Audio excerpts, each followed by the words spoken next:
What is it that makes a quest good or bad? Is it determined by how many rounds of the index you have to play through, or the amount of time you spend scanning plans? And is the second dream better than the war within? These are questions I've had for a while, and now I've decided it's time to answer them. So I'm replaying all of Warframe's quests to find not only the best, but also the worst, in order to answer the Warframe question.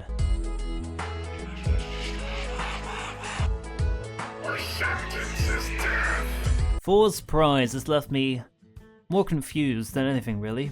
And I know that sounds awfully strange for the very first quest in Warframe. I mean, it should be there to introduce you to the brand new game, to explain to you what this new world is and guide you through it, not make you feel more clueless than when you began. Where For's prize does have some good things going for it, it's not particularly a bad quest, nor is it very good. But if you look beneath the surface, you will start finding things that are strange, subtle things that don't make sense and make you say, wait, what? But let's not beat around the bush here. You probably want to know why I, as a Warframe veteran, am confused by something as simple as For's prize.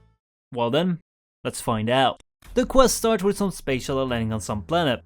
Alright, makes sense. And on that shuttle is Captain For, who is a captain to these guys called the Grineer, and also the Twin Queen's most beloved commander. Their most beloved commander, For. He's greeted by this guy, Boris?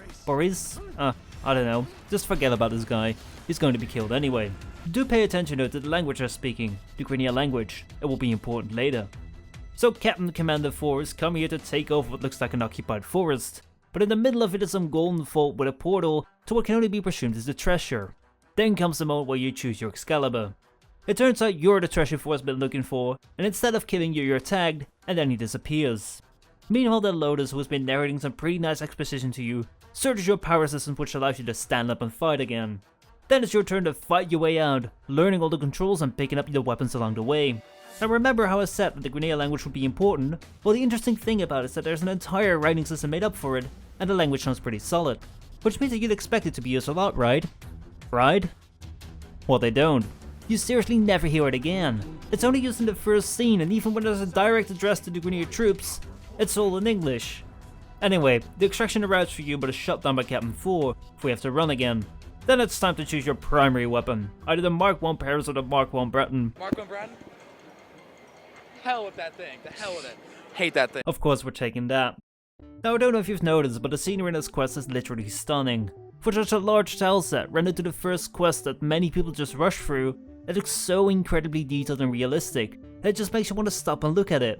It's something that may be overlooked by many players, but if I look up and see that even the top parts of the tiles are well rendered, and I can look around and not see that the artwork just kind of stops because they didn't expect you to look there, it adds a lot to my experience of the quest.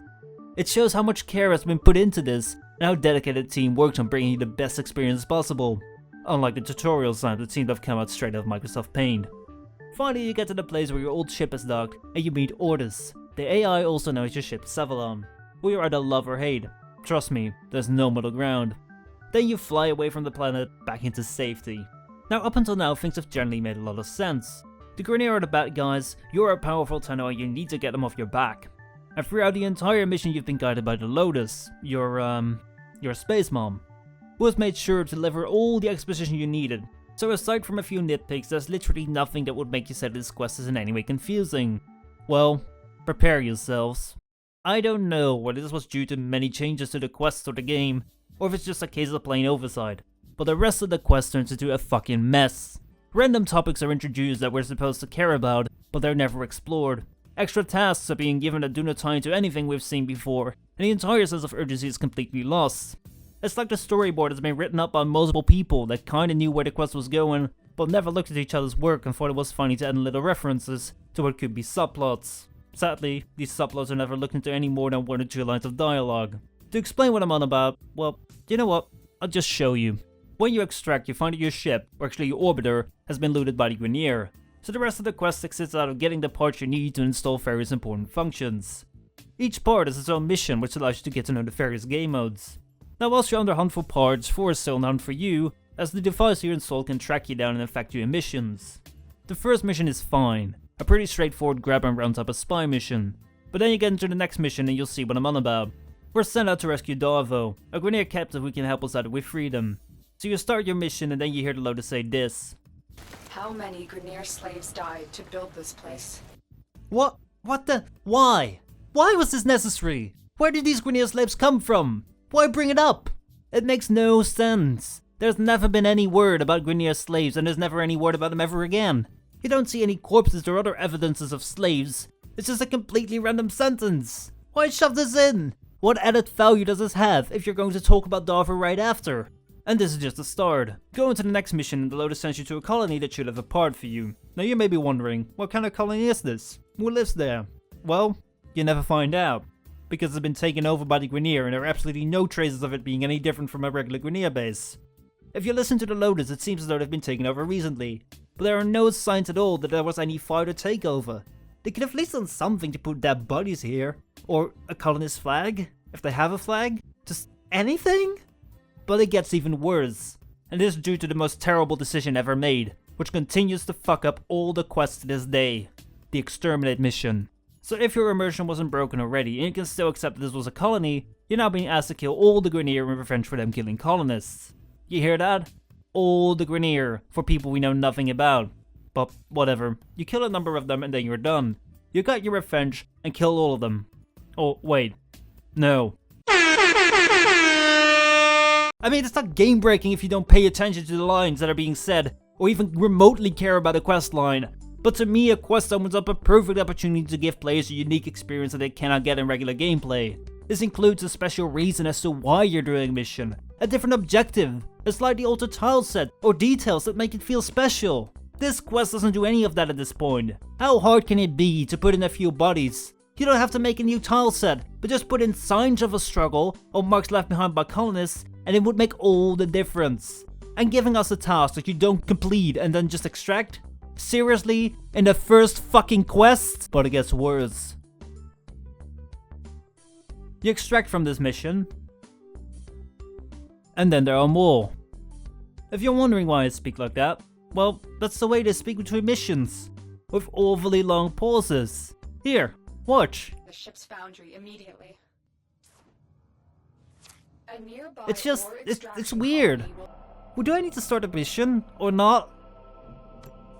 Tenno, we may Oh wait, have a problem. shit, The more colony dialogue. is un- However, I can get around this. What I can't get around though, is when you finally have all the pieces together and can build a tool that allows you to get rid of Force Tracker, who in the meantime has been taking more and more control of your Warframe. So you'd expect this to be a close call moment, where you need to rush and are just in time to save yourself before 4 gets you. Well, it most certainly starts off like that, but then 4 starts talking, and talking, and talking, and it just never ends. Was there supposed to be any sense of urgency here? Do I need to worry? You're literally just waiting for 4 to stop talking. But you get a tracker of, however it turns out it was a failsafe. So you need to get a nav segment to find 4 and kill him to permanently get rid of the effects. You go to this Grineer vessel and steal their nav segment, but then the Lotus tells you that they're on their way to the colonists. Who even are these colonists? They're so cheaply forced in, but there's no connection with them at all. You don't see them, you don't hear from them, there isn't even a mail or anything. Anyway, you get the choice to save them by blowing up the ship, or you can get out. So in all good faith you decide to blow up the ship, which should at least trigger something, right? Colonist ship has been lost. Oh well, guess we didn't save them then, did we? Finally you go to 4, kill him, and then you're done with the quest. The tracker is gone, 4 is dead. Wait, what? The main problem with this quest is the lack of consistency and focus. The first part of it is great, it looks good and gives you clear instructions on what to do. But from the moment you escape, everything becomes a giant mess. The focus disappears, random elements are forced into the point that they don't even make any sense at all, and for some reason Dead 4 is still alive. They don't go to any length to explain that, but we'll explain how Grineer slaves died for this place. So do I dread this quest? No, you can't really blame him, can you? See, the hard part about the first quest in any game is you can't really go well with it. You still have to make sure that it functions as a tutorial and explain your setting as best as you can. With all the exposition and key bindings, there's little you can do right or wrong. However, the second part of the quest is where there's still a lot to be improved. I know that to the average player these things may go by unnoticed, but to me they started to stand out more and more, to the point that it pissed me off. I'm aware that this quest is constantly being reworked. I actually recorded my first take a month ago, and some changes have already been made. With that in mind, I would love to see someone take a good close look to this quest, and make it one solid storyline again. After all, this is the first quest that people will see of the game. And that was the first episode of the Warframe Question. I hope you guys enjoyed it. It was actually really fun to go back to Warframe and play all the quests again, so we'll definitely be keeping this series up. Won't replace any of their dreads though, this will probably be a once a month thing. But what do you think about Forced Prize? Let me know. Maybe you want to join me and start over again. It's a great thing to do for a veteran that nearly has everything in the game and doesn't know what to do. Anyway, the winners of the Platinum Prize are Bumbles, Intrusio73 and Morgul12. Congrats to all of you guys, and I'll see you all next time. Bye.